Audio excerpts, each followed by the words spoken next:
Hello everyone, प्यारे विद्यार्थियों नमस्कार। स्वागत है आप सभी का आपके अपने यूट्यूब चैनल स्टडी वेंटर्स में। जो भी विद्यार्थी बीएसटीसी एग्जाम 2024 और पीटीटी एग्जाम 2024 की तैयारी कर रहे हैं दोस्तों, बीएसटीसी एग्जाम और पीटीटी एग्जाम की तैयारी करने वाले सभी विद्यार्थियों के लिए हिंदी के मोस्ट इंपॉर्टेंट क्वेश्चन देखने वाले हैं। और दोस्तों, आपके एग्जाम में 30 प्रश्न हिंदी से पूछे जाते हैं। एक प्रश्न आपका 3 नंबर का, यानी दोस्तों एग्जाम में 90 नंबर का टोटल प्रश्न होते हैं आपके हिंदी के। सभी विद्यार्थियों को लगता है हिंदी तो सरल है, हिंदी के प्रश्न तो परीक्षा में आसानी से कर लेंगे, पर ऐसा नहीं है साथियों। आज के इस वीडियो में हम पढ़ेंगे कि हिंदी के क्वेश्चन सरल आते हैं या कठिन, हिंदी में कैसे कैसे प्रश्न पूछे जाते हैं और आप सभी की हिंदी की तैयारी कैसे चल रही है, आज के इस वीडियो में हम जानेंगे। दोस्तों, क्लास मोस्ट इम्पोर्टेंट है, हिंदी के जितने भी मोस्ट इम्पोर्टेंट क्वेश्चन हैं उनके ऊपर आज हम चर्चा करने वाले हैं। तो क्लास को ध्यान से पूरा देखना और लास्ट में अपना कमेंट सेक्शन में कमेंट जरूर करना। तो चलिए शुरू करते हैं आज की क्लास। दोस्तों, आप स्क्रीन पर देख सकते हो, आज का पहला क्वेश्चन है आपका जी, उल्टी गंगा बहाना का अर्थ है। काफ़ी महत्वपूर्ण प्रश्न है, उल्टी गंगा बहाना का अर्थ है। साथ में सभी विद्यार्थी कमेंट करेंगे, बताओ भाई इसका क्या आंसर हो जाएगा। ए है बहुत चालाक होना, बी दोहरा फायदा, सी विपरीत काम करना, डी अपना नुकसान स्वयं करना। सभी विद्यार्थी कमेंट करेंगे क्या आंसर हो जाएगा इसका। ज़्यादा टाइम न लेते हुए इसका कमेंट जल्दी से कमेंट सेक्शन के अंदर करें। जी, इसमें आपका राइट हो जाएगा दोस्तों ऑप्शन नंबर सी, विपरीत काम करना। विपरीत काम करना मतलब उल्टी गंगा बहाना का अर्थ हो जाएगा। ठीक है, क्वेश्चन 2 आपका होगा। क्वेश्चन 2 है दोस्तों आपके लिए, निम्नलिखित में से कौन सा वाक्य अशुद्ध है। काफ़ी महत्वपूर्ण प्रश्न है, इसमें बताना है आपको भाई आपका कौन सा वाक्य अशुद्ध है। जी, सभी विद्यार्थी कमेंट सेक्शन के अंदर अपना कमेंट जरे। तुम्हारे माता पिता क्या काम करते हैं, उसने अपनी बात धीरे से बताई। गर्मियों की एक बात सुनाता हूँ, तुम तुम्हारे घर चले जाओ। जी, इसमें आपका राइट हो जाएगा तुम तुम्हारे घर चले जाओ, ये आपका करेक्ट हो जाएगा क्योंकि ये अशुद्ध वाक्य है। इसका शुद्ध वर्जन क्या हो जाएगा जी, इसका शुद्ध वर्जन हो जाएगा दोस्तों, सही वाक्य होगा तुम अपने घर चले जाओ, तो ये आपका सही आंसर हो जाएगा। बल्कि इसमें दे रखा है तुम तुम्हारे घर चले जाओ, तुम तुम्हारे घर चले जाओ, ये आपका अशुद्ध वाक्य है, तो आपका डी करेक्ट हो जाएगा। क्वेश्चन 3 की बात करते हैं साथियों, इसमें क्वेश्चन 3 है आपका स्क्रीन पर। किसी वाक्य में वाक्यगत सही विराम चिन्ह नहीं है। देखो, किसी वाक्य के अंदर सही विराम चिन्ह नहीं है, वो बताना है। जी, सभी विद्यार्थी कमेंट करेंगे, बताओ भाई इसमें क्या आंसर हो जाएगा। हाँ, मैं अवश्य काम करूंगा, ए। बी, वह हाथ जोड़ती रही, ससुराल वाले उसे पीटते रहे। सी, रामचरितमानस एक धार्मिक ग्रंथ है। डी, काश वह जिंदा होता। बताओ भाई इसमें क्या राइट हो रहा है आपका। सी ऑप्शन इसमें राइट हो जाएगा, रामचरितमानस एक धार्मिक ग्रंथ है। ठीक है, ये इसमें विराम चिन्ह सही विराम चिन्ह नहीं है। ठीक है, क्वेश्चन 4 की बात करेंगे। क्वेश्चन 4 है, किस शब्द में तद्धित प्रत्यय है। देखो, काफ़ी महत्वपूर्ण प्रश्न है, ये एग्जाम में पूछा जा सकता है। किस शब्द में तद्धित प्रत्यय नहीं है। ए हो जाएगा कोचवान, बी हो जाएगा पछतावा, सी धरती और डी घुमाओ। जी, देखो पछतावा के अंदर भी तद्धित प्रत्यय है और नहीं है, और धरती के अंदर भी नहीं है, और घुमाओ के अंदर भी नहीं है, तो इसमें आपका राइट हो जाएगा दोस्तों कोचवान, ऑप्शन नंबर ए आपका राइट हो जाएगा। और इसका सप्रसंग व्याख्या देखी जाए तो आप देख सकते हो स्क्रीन पर, क्रिया शब्द के अलावा अन्य शब्दों में लगने वाले शब्दांशों को तद्धित प्रत्यय कहते हैं। तो इसका तद्धित प्रत्यय क्या है, तो क्रिया शब्द के अलावा अन्य शब्दों में लगने वाले शब्दांशों को तद्धित प्रत्यय कहते हैं। ठीक है, तो ये आपको याद रखना है। ठीक है, क्वेश्चन 5 की बात करते हैं। क्वेश्चन 5 है आपका, आहट प्रत्यय के योग से बना शब्द नहीं है। देखो, काफ़ी महत्वपूर्ण प्रश्न है, ये भी एग्जाम की दृष्टि से। आहट प्रत्यय के योग से बना शब्द नहीं है।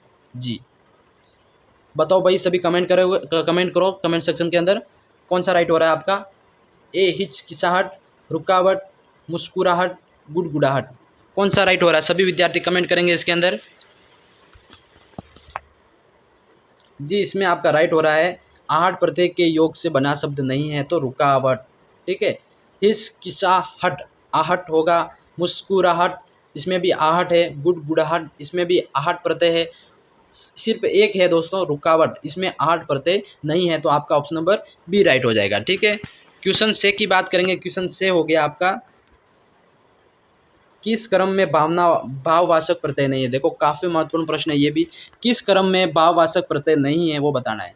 ए, मर्दानगी, बी, टोपी वाला, सी, पोती, डी, बहुतायत, कौन सा राइट हो जाएगा। सभी विद्यार्थी कमेंट करेंगे।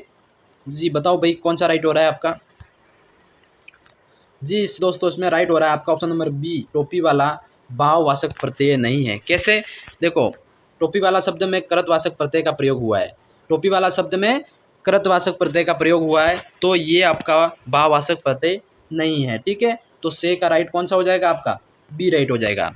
इसी तरह क्वेश्चन को ध्यान से करना है एग्जाम के अंदर। क्वेश्चन 7 है दोस्तों आपका। क्वेश्चन 7 पूछा जा रहा है निम्न में से किस विकल्प में अशुद्ध वर्तनी है। काफ़ी महत्वपूर्ण प्रश्न है, इसी तरह के एग्जाम में क्वेश्चन बनते हैं। निम्न में से किस विकल्प में अशुद्ध वर्तनी है वो बताना है। देखो याव जीवन, उज्ज्वल, त्योहार, डी गत्यावरोध, कौन सा राइट हो जाएगा? अशुद्ध वर्तनी कौन सी वो बताना है। जी उज्ज्वल भी सही है, त्योहार भी सही है, याव जीवन भी सही है दोस्तों, तो इसमें आपका राइट हो जाएगा गत्यावरोध, ये आपका अशुद्ध वर्तनी हो जाएगा। तो डी आपका राइट हो जाएगा। कैसे? ये हो गया दोस्तों, देखो शब्द गति अवरोध बना है, गति प्लस अवरोध से बना है, अतः इसकी सही वर्तनी होगी गत्य अवरोध। तो ये गत्यावरोध है और इसकी सही वर्तनी हो जाएगी गत्य अवरोध। तो गति प्लस अवरोध से बना है तो गत्य अवरोध हो जाएगा। ठीक है, इसी तरह क्वेश्चन 8 की बात करते हैं। क्वेश्चन 8 है आपका, ये भी काफ़ी महत्वपूर्ण प्रश्न है। निम्न में से किस शब्द में आयन प्रत्यय का प्रयोग हुआ है? काफ़ी महत्वपूर्ण प्रश्न है कि निम्न में से किस शब्द में आयन प्रत्यय, ठीक है, प्रत्यय का प्रयोग हुआ है। देखो ए दंडयानन, बी राशक, डी नायक, सी नायक और डी नायिका। सो दोस्तों इसमें आप सभी को पता चल रहा होगा इसमें आपका कौन सा राइट हो जाएगा। सभी साथी कमेंट करें। जी बताओ भाई इसमें कौन सा राइट हो रहा है आपका? ऑप्शन नंबर ए राइट हो जाएगा, दंडयान। ठीक है, इसमें देखो आयन मतलब आयन अप्रत्ययवाचक प्रत्यय है, तो ये इसका यूज हुआ है, और दंड प्लस आयन, तो आयन इसमें जुड़ा हुआ है, तो ये दंडायन हो गया। ठीक है, इसी तरह क्वेश्चन 9 की बात करते हैं। क्वेश्चन 9 भी काफ़ी महत्वपूर्ण प्रश्न है। द्रौपदी शब्द में कौन सा प्रत्यय है? देखो द्रौपदी शब्द में कौन सा प्रत्यय है वो बताना है। जी द्रौपदी के अंदर कौन सा प्रत्यय है? ए हो जाएगा अप्रत्ययवाचक तद्धित प्रत्यय, बी विशेषणवाचक तद्धित प्रत्यय, सी हो जाएगा न्यूनतावाचक तद्धित प्रत्यय, और डी हो जाएगा भाववाचक तद्धित प्रत्यय। जी इसमें आपका कौन सा राइट हो जाएगा? सभी विद्यार्थी कमेंट करेंगे। बताओ भाई कौन सा आंसर हो रहा है इसमें? जी जल्दी जल्दी सभी कमेंट करेंगे। इसमें आपका हो जाएगा दोस्तों ए आपका राइट हो जाएगा, अपत्यवाचक तद्धित प्रत्यय हो जाएगा। कैसे? इसको विस्तार में समझते हैं अपन। देखो द्रौपदी शब्द द्रुपद प्लस ई से बना है। देखो द्रुपद प्लस ई से बना है, जिसका अर्थ होता है द्रुपद की संतान। ठीक है, तो इसलिए इसमें आपका राइट हो जाएगा अपत्यवाचक तद्धित प्रत्यय, ये राइट हो जाएगा। ठीक है, ये आपने विस्तृत में जान लिया। क्वेश्चन 10 की बात करेंगे। क्वेश्चन 10 है आपका दोस्तों, निम्न में से अशुद्ध शब्द है, इसमें बताना है आपका कौन सा अशुद्ध शब्द है। ए कृतकृत्य, बी किरीट, सी कवियत्री और कौशल्या। जी इसमें कौशल्या आपका गलत हो जाएगा, अशुद्ध है, अशुद्ध शब्द है, तो ये आपका डी करेक्ट हो जाएगा। कैसे वो बताना है? सही वर्तनी हो जाएगी कौशल्या, और इसमें को के ऊपर एक ही मात्रा दोस्तों, इसमें कौशल्या के अंदर 2 मात्रा होनी चाहिए, और ये अशुद्ध वर्तनी थी, और ये आपकी सही वर्तनी हो गई कि भाई कौशल्या के ऊपर 2 मात्रा होनी चाहिए, और कौशल्या आपका राइट हो गया। ठीक है, क्वेश्चन 11 की बात करेंगे। क्वेश्चन 11 पूछ रहा है किस क्रमांक में अचीर और अजीर का सही अर्थभेद है। देखो काफ़ी महत्वपूर्ण प्रश्न है, इसमें अर्थभेद बताना है कि अचीर और अजीर का सही अर्थभेद क्या हो जाएगा। जी सभी विद्यार्थी कमेंट करेंगे कमेंट सेक्शन के अंदर, और बताओ भाई इसमें क्या हो रहा है आपका आंसर। ए पुराना नया, बी चिरकाल घर, डी नवीन आंगन, डी घर शीघ्र। कौन सा राइट हो रहा है? देखो अचीर का मतलब होता है दोस्तों नवीन, और अजीर का होता है आंगन। ठीक है, तो कैसे ये आप विस्तृत में जानेंगे। देखो अचीर का अर्थ होता है जो चीर या स्थायी न हो, अर्थात नवीन। ठीक है, तो ये आपको समझ में आ गया कि आपका सी राइट हो जाएगा। क्वेश्चन 12 की बात करते हैं। क्वेश्चन 12 है आपका, पूछा गया है किस वाक्य में संबंधवाचक सर्वनाम है। देखो किस वाक्य में संबंधवाचक सर्वनाम है वो बताना है।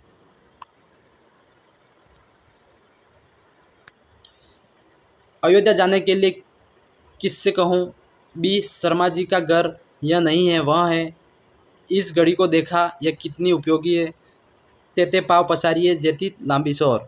तो काफ़ी महत्वपूर्ण प्रश्न है कि किस वाक्य में संबंधवाचक सर्वनाम है। काफ़ी महत्वपूर्ण प्रश्न है, संबंधवाचक सर्वनाम की बात हुई है। तो इसमें आपका राइट हो जाएगा दोस्तों ऑप्शन नंबर डी, तेते पाव पसारिए जेती लंबी शोर। इसका अर्थ समझेंगे, देखो इसकी व्याख्या देखेंगे। तेते पाव पसारिए जेती लंबी शोर, इस वाक्य में संबंधवाचक सर्वनाम का प्रयोग हुआ है। कैसे? संबंधवाचक सर्वनाम की पहचान है जिसका उसका, देखो जिसका और उसका, जैसा वैसा, जितना उतना इत्यादि वाचक शब्दों की सहायता से इसकी पहचान की जा सकती है।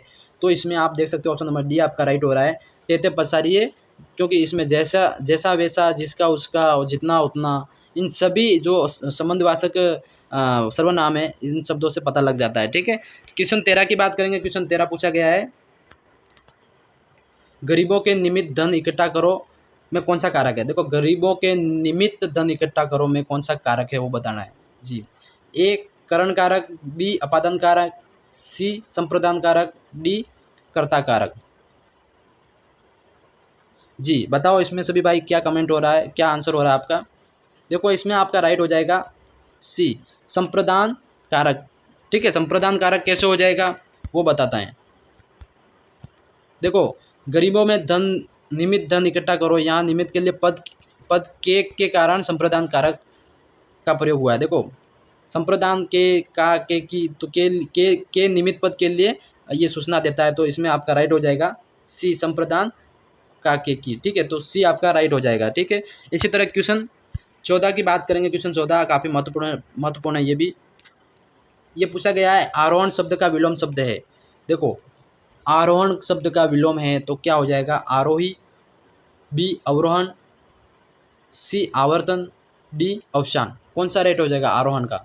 जी सभी विद्यार्थी कमेंट करेंगे, बताओ भाई इसमें कौन सा राइट हो रहा है आप सभी का। इसमें आप सभी का करेक्ट हो जाएगा अवरोहण। कैसे अवरोहण, देखो आरोहण का अवरोहण विलोम है, इसका उल्टा। ठीक है, तो अवरोहण कैसे हो जाएगा वो बताते हैं। अवरोहण का अर्थ होता है चढ़ाई ऊंचाई, जबकि अवरोहण का होता है उतारना और निचाई, मतलब उतरना हो या निचाई मतलब निचाई, और आरोहण का मतलब चढ़ना और यहाँ जबकि ऊंचाई, और अवरोहण का मतलब होता है नीचे की तरफ मतलब उतरना या निचाई, ये इसका होता है। तो ये दोनों के एक दूसरे के विपरीत हो जाएंगे, एक दूसरे का विलोम बन जाएंगे। ठीक है, इसी तरह क्वेश्चन 15 की बात करेंगे दोस्तों। क्वेश्चन 15 है आपका काफ़ी महत्वपूर्ण। ये भी देखो वध्वागमन में कौन सी संधि है, वध्वागमन में कौन सी संधि है वो बताना है। देखो ये दीर्घ संधि, गुण संधि, वृद्धि, यण, कौन सी राइट हो जाएगी। वध्वागमन में कौन सी संधि है आपकी, तो इसमें राइट हो जाएगा आपका डी राइट हो जाएगा दोस्तों। ऑप्शन नंबर डी आपका करेक्ट हो जाएगा। कैसे बताते हैं, वध्वागमन में देखो वध्वागमन में यण संधि है। यह शब्द वधु प्लस आगमन से बना है, इसलिए इसके अंदर यण संधि हो जाएगी। वधु प्लस आगमन, इस वधु प्लस आगमन इस जोड़ से पता लगता है कि इसमें यण संधि है, और यण संधि के वधु प्लस आगमन, इसलिए इसमें करेक्ट हो जाएगा यण संधि। ठीक है, इसी तरह दोस्तों क्वेश्चन 16 की बात करते हैं। क्वेश्चन 16 भी काफ़ी महत्वपूर्ण प्रश्न है ये आपके लिए। देखो किस शब्द में तत्पुरुष समास है। देखो किस शब्द के अंदर तत्पुरुष समास है वो बताना। महादेव, पंचवटी, ग्रंथ रत्न, ग्रहाग्रत, कौन सा राइट हो जाएगा। जी सभी विद्यार्थी कमेंट करेंगे आपका कौन सा राइट हो रहा है, बताओ भाई। महादेव, पंचवटी, ग्रंथ रत्न, ग्रहागत, तत्पुरुष समास कौन सा है वो बताना है। जी इसमें राइट हो जाएगा आपका डी आपका राइट हो जाएगा ग्रहाग्रत। गृहाग्रत ये आपका राइट हो जाएगा। कैसे इसको जानते हैं अपन विस्तृत से।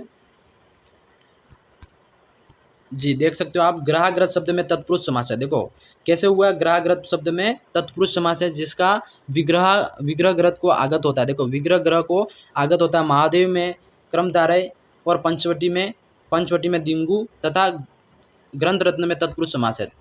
तो समझ सकते हो आप, ग्रंथ रत्न के अंदर है आपका तत्पुरुष समास, पंचवटी के अंदर है आपका द्विगु समास, और महादेव के अंदर आपका क्रमधारय समास हो गया। और तो इसी तरह आपका ये ग्रंथ रत्न गृहागत हो गया, इसमें आपका हो जाएगा तत्पुरुष समास। ठीक है, तो आपका डी राइट हो जाएगा। क्वेश्चन 17 की बात करेंगे दोस्तों। क्वेश्चन 17 है आपका, क्वेश्चन 17 पूछा गया है आपसे, निम्न में से किस शब्द में सही संधि नहीं है। देखो इसमें आपके सारे 4 ऑप्शन है, किस में से सही संधि नहीं है वो बताना है। देखो ए हो गया आपका संपद प्लस ती प्लस संपत्ति। ठीक है, संपद प्लस ती संपत्ति। बी आपका हो गया सद्य प्लस कर्म मतलब सत्कर्म। सी हो गया आपका उपनिषद प्लस कथा, मतलब उपनिषद कथा।